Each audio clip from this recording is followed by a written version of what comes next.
नमस्कार, आप देख रहे हैं समाचार आपके साथ। मैं हूं पराक्रम से शेखावत। बताएंगे आपको इस वक्त की बड़ी खबरें। समाचार की शुरुआत सुर्खियों के साथ। नई दिल्ली में प्रधानमंत्री नरेंद्र मोदी की अध्यक्षता में हुई एनडीए शासित राज्यों की मुख्यमंत्रियों की बैठक। 2 प्रस्ताव किए गए पारित। बैठक में जाति जनगणना और ऑपरेशन सिंदूर पर प्रस्ताव पास। बैठक में ऑपरेशन सिंदूर की सफलता पर सैन्य बलों और प्रधानमंत्री को दी बधाई। जातिगत जनगणना के फैसले को बताया ऐतिहासिक।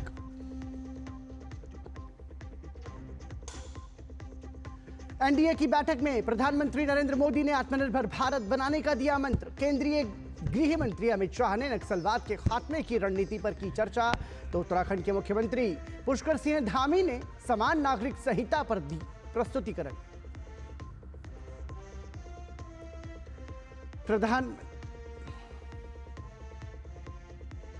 प्रधानमंत्री नरेंद्र मोदी ने मन की बात कार्यक्रम के माध्यम से किया राष्ट्र को संबोधित। कहा, आज पूरा देश आतंकवाद के खिलाफ एकजुट। ऑपरेशन सिंदूर देश के संकल्प, साहस और बदलते भारत की तस्वीर।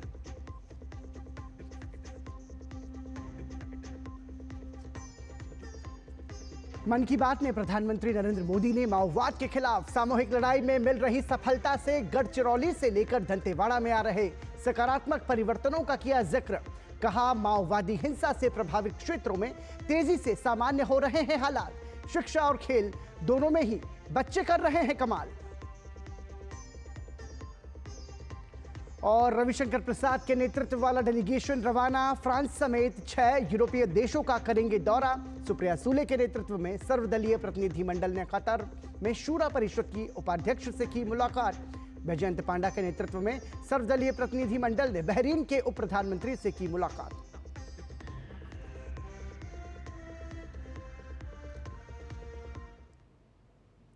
और सुर्खियों के बाद खबरों पर नजर डालेंगे विस्तार से। प्रधानमंत्री नरेंद्र मोदी की अध्यक्षता में एनडीए शासित राज्यों के मुख्यमंत्रियों की आज नई दिल्ली में बैठक हुई। बैठक में 2 प्रस्ताव भी पारित किए गए। पहला प्रस्ताव ऑपरेशन सिंदूर की सफलता के लिए भारतीय रक्षा बलों और प्रधानमंत्री को बधाई देने के साथ पारित हुआ। इस दौरान सेना और सरकार की प्रशंसा की गई।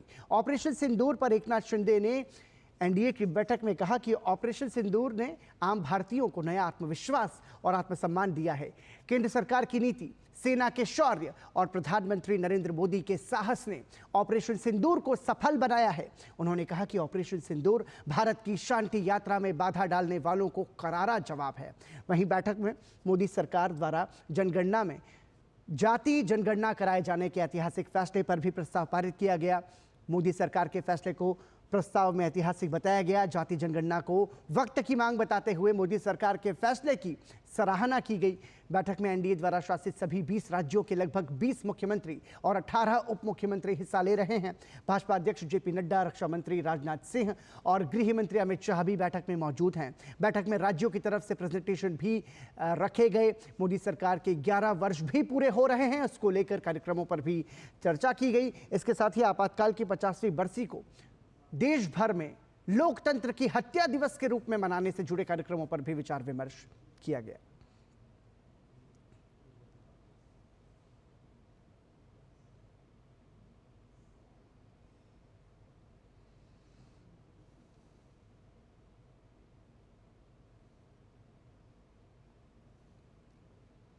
तो एनडीए के मुख्यमंत्रियों की महत्वपूर्ण बैठक हुई और दिल्ली में एनडीए के मुख्यमंत्रियों की बैठक के बाद केंद्रीय मंत्री और भाजपा के राष्ट्रीय अध्यक्ष जेपी नड्डा ने कहा कि ऑपरेशन सिंदूर ने आतंकवाद के खिलाफ भारत के सख्त रुख को दुनिया के सामने प्रस्तुत किया। उन्होंने कहा कि भारत किसी भी शर्त पर और कहीं भी आतंकवाद को सहन नहीं करेगा। इस बैठक में हमारे 20 मुख्यमंत्री और 18 डिप्टी चीफ मिनिस्टर्स ये उपस्थित रहे।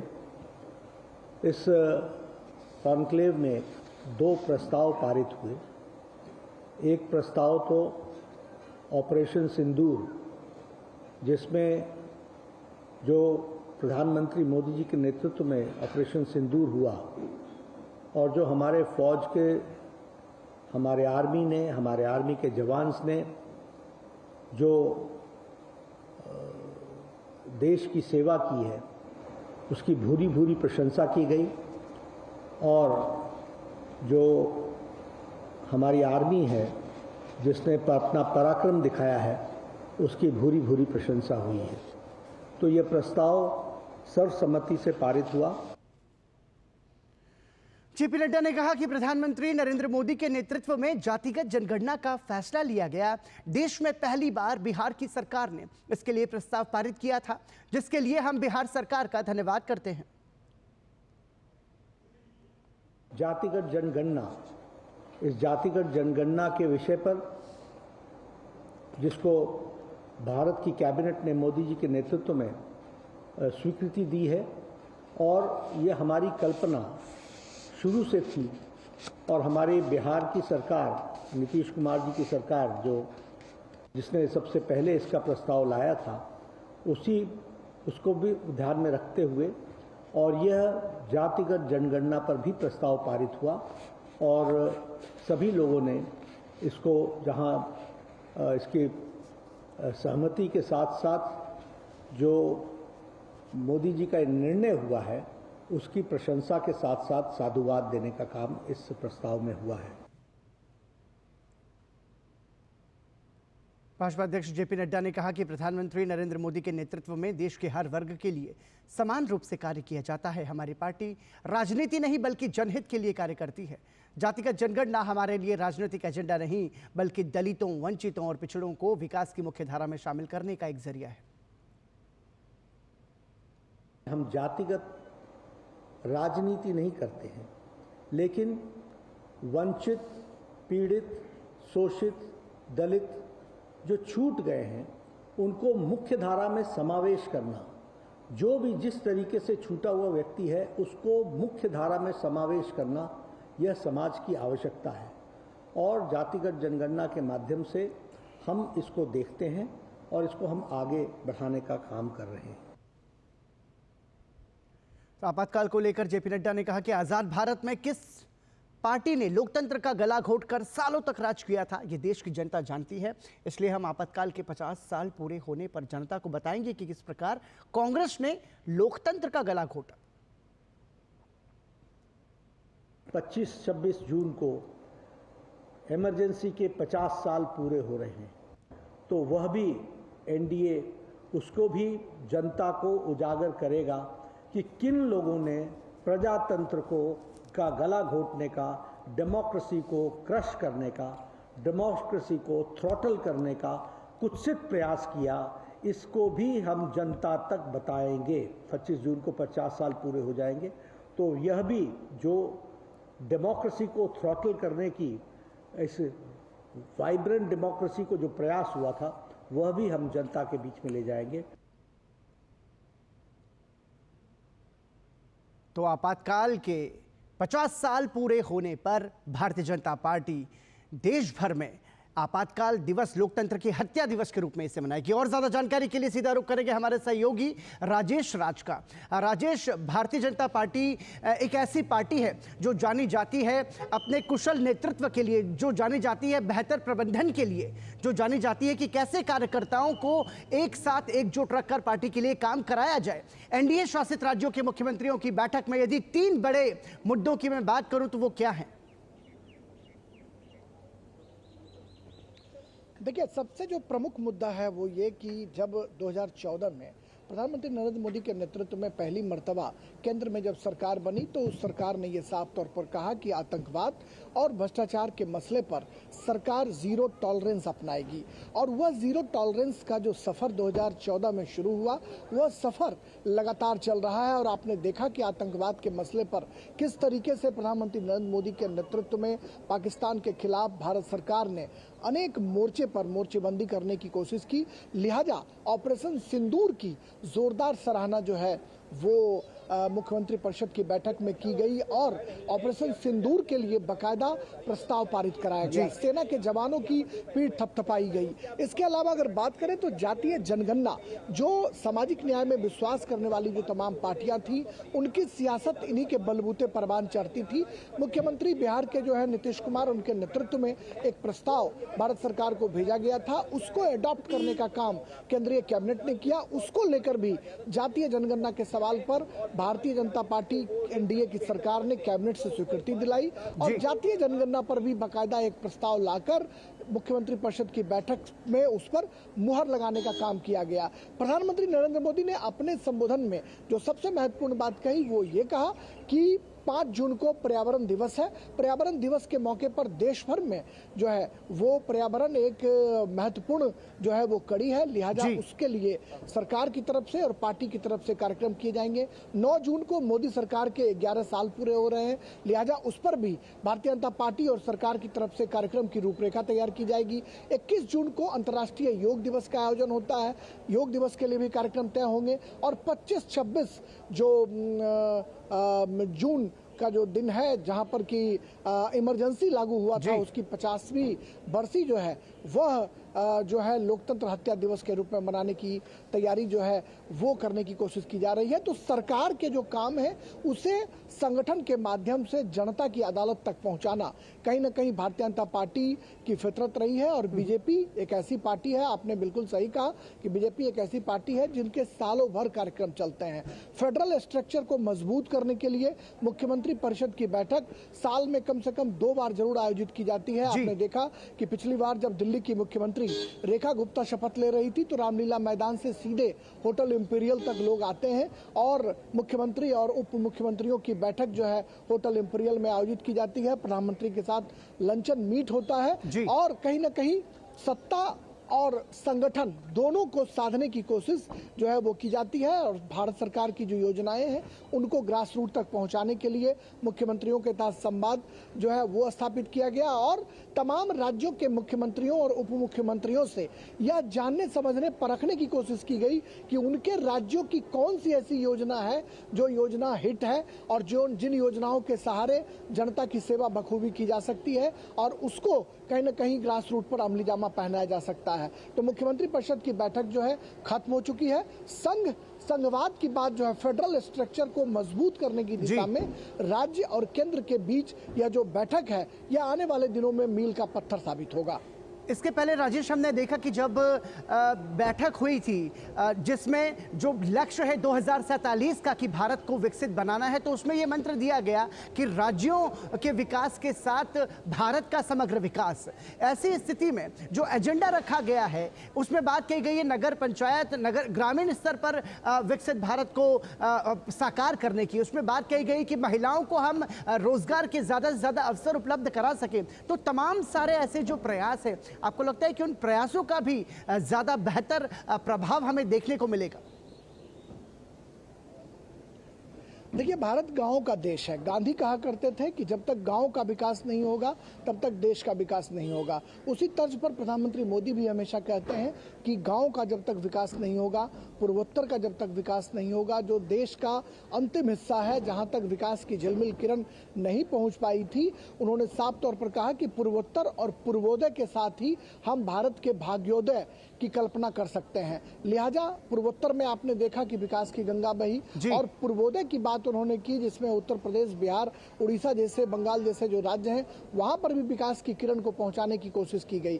तो कहीं ना कहीं समग्रता के साथ प्रधानमंत्री मोदी चाहते हैं कि तमाम भारत सरकार की योजनाएं राज्य सरकारों के साथ कदम ताल करते हुए जनता की उम्मीदों पर खड़ा उतरे, जनता की दहलीज पर दस्तक देने का काम करे और उसमें अगर कहीं कोई चूक रहती है, कोई अगर लैप्सेस होता है तो प्रधानमंत्री स्वयं उसकी मॉनिटरिंग करते हैं, उसको जानने समझने की कोशिश करते हैं और जो विकसित भारत की कल्पना 2047 में प्रधानमंत्री मोदी ने की है उसको कहीं ना कहीं फुल प्रूफ बनाने के लिए, उसके लिए भविष्य की जो उनकी जो रूपरेखा है, उनके जो कार्यक्रम है उसको अमली जामा पहनाने के लिए इस तरह के जो मुख्यमंत्री परिषद की बैठक है वो कहीं ना कहीं एक बड़ा कड़ी का काम करेंगे। निश्चित रूप से वो महत्वपूर्ण भी है। प्रधानमंत्री आपने देखा कि कोरोना काल में भी राज्यों के साथ बैठक कर प्रधानमंत्री नरेंद्र मोदी ने कोरोना काल में भी जनता की सेवा करने की कोशिश की, चाहे विपक्षी राज्यों में विपक्ष की सरकार हो या फिर सत्ता पक्ष की सरकार हो। तमाम मुख्यमंत्रियों के साथ कई दौर के वार्ता के बाद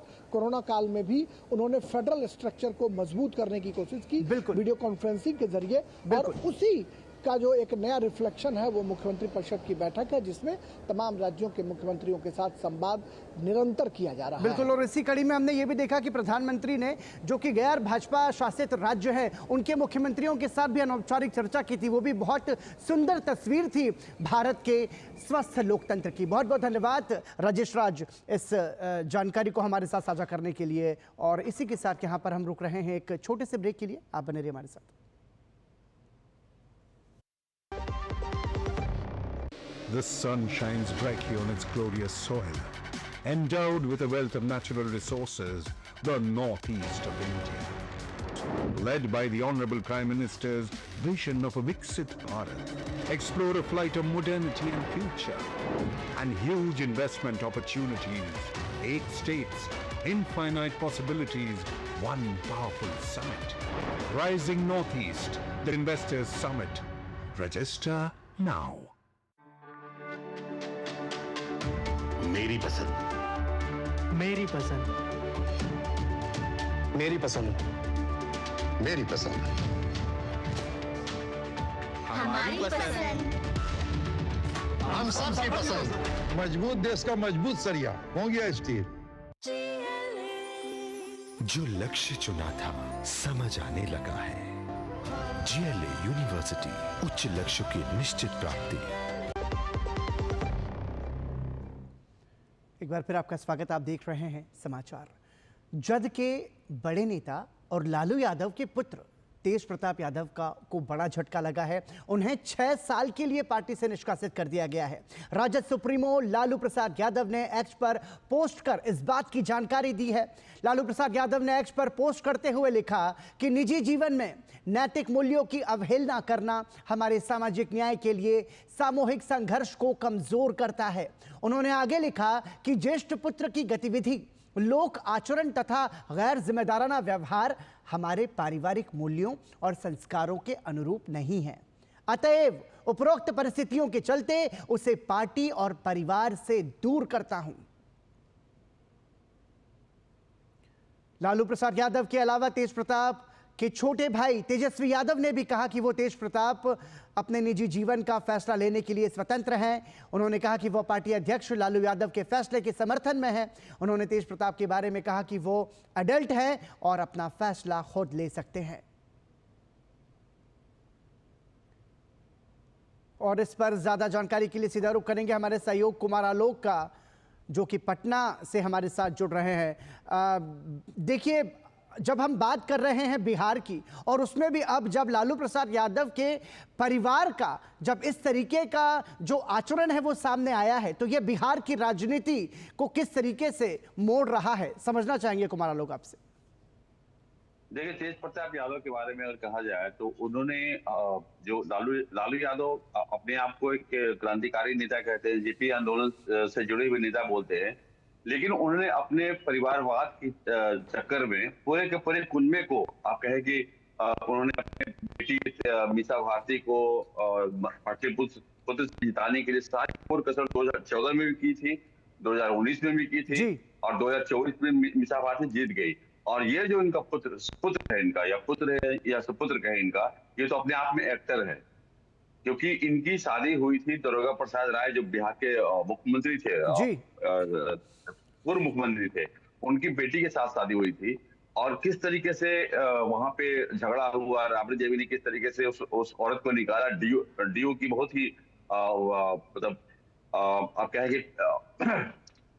बहुत ही टैलेंटेड लड़की थी वो, और वो यहाँ आकर के इस आदमी ने किस तरीके से बिहेव किया, राबड़ी देवी ने किस तरीके से बिहेव किया, और यहाँ तक कि पाटलिपुत्र की सांसद जो है उन्होंने बिहेव किया। उसके बाद से मामला खत्म हुआ। उसके बाद से जो ये फेसबुक पर इन्होंने जब पोस्ट डाला कि मेरा 12 साल से रिलेशन था इस लड़की के साथ, अनुष्का यादव जी। अब अनुष्का यादव कौन है, क्या नहीं है, अब उसको लेकर के पूरे माहौल में इतना ये हुआ। बिहार के राजनीतिक घटनाक्रम में आप समझ सकते हैं बहुत बड़ी घटना है। और तेज प्रताप ने एक तरह से लालू यादव की जो डोमिनेंसी है उसको तेज प्रताप ने ध्वस्त कर दिया। लेकिन इसके साथ साथ हम यदि तेज प्रताप यादव का इतिहास देखें तो ये कोई नई घटना या पहली घटना नहीं है। इसके पहले हम कभी उनको देखते हैं तो वो धुनी रमाते हुए नजर आते हैं, कभी वो किसी अलग वेशभूषा में नजर आते हैं। तो ऐसे बहुत सारे मामले पहले भी हो चुके हैं। लेकिन चूंकि लालू प्रसाद यादव बिहार की राजनीति का एक बड़ा चेहरा है, उनके जो परिवार के सदस्य हैं वो भी सक्रिय रूप से राजनीति में अभी काम कर रहे हैं। ऐसे में अभी तो उनका यह कहना कि 6 साल के लिए हमने पार्टी से निष्कासित कर दिया और परिवार से हम उनको दूर कर रहे हैं, तो लेकिन फिर भी एक आम जनता के बीच में जो राजनीतिक पार्टी की या फिर एक राजनीतिक परिवार की जो छवि बनती है, उसका भी तो एक प्रभाव नजर आता है फिर बिहार की राजनीति में। देखिए क्या है, वंशवाद और परिवारवाद अगर आप उसको लेकर चलते हैं जी, और उसके बाद उसका पोषण करते हैं, आपने किसको बनाया? मीसा भारती को आपने वो बनाया, MP बनाया पाटलिपुत्र से। आपने अपनी बेटी रोहिणी आचार्य को छपरा से खड़ा किया। अपने नाकाबिल पुत्र जो तेज प्रताप यादव आज जो उनके लिए वो उनको निकालना पड़ गया, उनको आपने विधानसभा भेजा। तेजस्वी यादव को आपने पूरा का पूरा खानदान आपने किया, उसका फल भुगतना पड़ेगा। उसी का परिणाम है कि लालू यादव को 6 साल के लिए निष्कासित करना पड़ा। 6 साल क्यों? आपको हमेशा के लिए निष्कासित करते तो लालू प्रसाद यादव के लिए बहुत बड़ी जो तेज प्रताप यादव ने किया है, उसकी बड़ी चूक उनको निभानी पड़ेगी आने वाली विधानसभा चुनाव में। बहुत बहुत धन्यवाद कुमार आलोक इस चर्चा में हमारे साथ जुड़ने के लिए। तो देखिए, बिहार की राजनीति में एक तरीके से हम कह सकते हैं कि बड़ा नाटकीय जो घटनाक्रम ये सामने आया है वो निश्चित रूप से चर्चा का विषय है। 12 साल से एक लड़की के साथ संबंध में थे, ऐसा स्वीकार किया तेज प्रताप यादव ने, और उसके बाद लालू प्रसाद यादव ने उन्हें परिवार से और पार्टी से 6 साल के लिए निष्कासित कर दिया। बहरहाल रुक करेंगे अगली खबर का। राष्ट्रीय स्वयंसेवक संघ के प्रमुख मोहन भागवत ने एक बार फिर हिंदू समाज की एकता पर जोर देते हुए कहा है कि भारत की एकता ही हिंदुओं की सुरक्षा की गारंटी है। उन्होंने कहा कि हिंदू समाज और भारत एक दूसरे से गहराई से जुड़े हुए हैं और जब हिंदू समाज सशक्त होगा तभी भारत भी गौरव प्राप्त करेगा। ऑर्गेनाइजर को दिए गए एक विशेष साक्षात्कार में मोहन भागवत ने पड़ोसी देशों में हो रहे हिंदुओं पर अत्याचार और मानवाधिकार संगठनों की चुप्पी पर सवाल उठाए। उन्होंने कहा कि जब तक हिंदू समाज खुद मजबूत नहीं होगा तब तक दुनिया में कोई उनके बारे में चिंता नहीं करेगा। मोहन भागवत ने हिंदू समाज को एकजुट और मजबूत होने का आह्वान करते हुए कहा कि आपको अपनी रक्षा खुद करनी होगी और किसी के भरोसे नहीं रहना चाहिए। उन्होंने सुरक्षा को सिर्फ सीमाओं और सेना तक सीमित न बताते हुए इसे सभ्यता और मानसिकता से जोड़ा। RSS प्रमुख ने बांग्लादेश और पाकिस्तान में हिंदू अल्पसंख्यकों का उदाहरण देते हुए कहा कि अब वो वहां भागने की बजाय अपने हक के लिए लड़ रहे हैं। मोहन भागवत ने कहा कि इस बार बांग्लादेश में हिंदुओं पर अत्याचार के खिलाफ जिस तरह से गुस्सा दिखा वो अभूतपूर्व है। वहाँ के हिंदू अब कहते हैं कि हम भागेंगे नहीं बल्कि रहकर अपने हक के लिए लड़ेंगे। हिंदू समाज की अंदरूनी ताकत अब बढ़ रही है।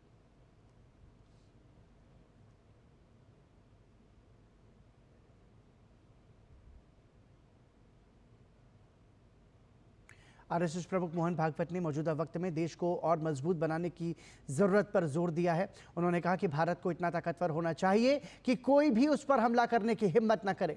उन्होंने कहा कि हमें शक्ति संपन्न होना ही पड़ेगा, हमें कोई जीत न सके इतना सामर्थ्य होना ही चाहिए। अपना स्वयं का बल ही वास्तविक बल है। सुरक्षा के मामले में हम किसी पर निर्भर ना हों, हम अपनी सुरक्षा स्वयं कर लें और सारी दुनिया मिलकर भी हमसे जीत न सके इतना सामर्थ्य संपन्न हमको होना ही है। हमें शक्ति संपन्न होना ही पड़ेगा क्योंकि दुष्ट लोगों की दुष्टता का अनुभव हम अपनी सभी सीमाओं पर कर रहे हैं। वहीं प्रधानमंत्री नरेंद्र मोदी ने आज मन की बात कार्यक्रम में देशवासियों के साथ अपने विचार साझा किए। इस लोकप्रिय मासिक रेडियो कार्यक्रम की 122वीं कड़ी में प्रधानमंत्री ने ऑपरेशन सिंदूर का जिक्र किया। उन्होंने कहा कि भारतीय सशस्त्र बलों के शौर्य ने देशवासियों में जबरदस्त उत्साह भर दिया है। प्रधानमंत्री नरेंद्र मोदी ने आज देशवासियों के साथ मन की बात की। अपने संबोधन में उन्होंने ऑपरेशन सिंदूर और भारतीय सेनाओं के पराक्रम का जिक्र किया। पीएम ने कहा कि आज पूरा देश आतंकवाद के खिलाफ एकजुट है। साथियों, ऑपरेशन सिंदूर के दौरान हमारी सेनाओं ने जो पराक्रम दिखाया है उसने हर हिंदुस्तानी का सिर ऊंचा कर दिया है। जिस प्रिसीजन के साथ, जिस सटीकता के साथ हमारी सेनाओं ने सीमा पार के आतंकवादी ठिकानों को ध्वस्त किया, वो अद्भुत है। ऑपरेशन सिंदूर ने दुनिया भर में आतंक के खिलाफ लड़ाई को नया विश्वास और उत्साह दिया है। प्रधानमंत्री ने कहा कि ऑपरेशन सिंदूर सिर्फ एक सैन्य मिशन नहीं, बल्कि देश के संकल्प, साहस और बदलते भारत की तस्वीर है। उन्होंने कहा, इस सफलता ने पूरे देश को देशभक्ति के भावों से भर दिया है। आपने देखा होगा, देश के कई शहरों में, गांवों में, छोटे छोटे कस्बों में तिरंगा यात्राएं निकाली गई। हजारों लोग हाथों में तिरंगा लेकर देश की सेना, उसके प्रति वंदन अभिनंदन करने निकल पड़े। कितने ही शहरों में सिविल डिफेंस वॉलंटियर बनने के लिए बड़ी संख्या में युवा एकजुट हो गए। ऑपरेशन सिंदूर ने देश के लोगों को इतना प्रभावित किया है कि कई परिवारों ने इसे अपने जीवन का हिस्सा बना लिया है। बिहार के कटिहार में, यूपी के कुशीनगर में और भी कई शहरों में उस दौरान जन्म लेने वाले बच्चों का नाम सिंदूर रखा गया है। प्रधानमंत्री ने कहा कि ऑपरेशन सिंदूर की सफलता में भारत में बने हथियारों, उपकरणों और टेक्नोलॉजी की बड़ी ताकत थी। उन्होंने कहा कि इस अभियान के बाद पूरे देश में वोकल फॉर लोकल को लेकर एक नई ऊर्जा दिख रही है। Bureau report, DD news. और इसी के साथ ही समाचार में अभी के लिए इतना ही, लेकिन देश और दुनिया की बाकी बड़ी खबरों के लिए आप देखते रहिए डीडी न्यूज। नमस्कार।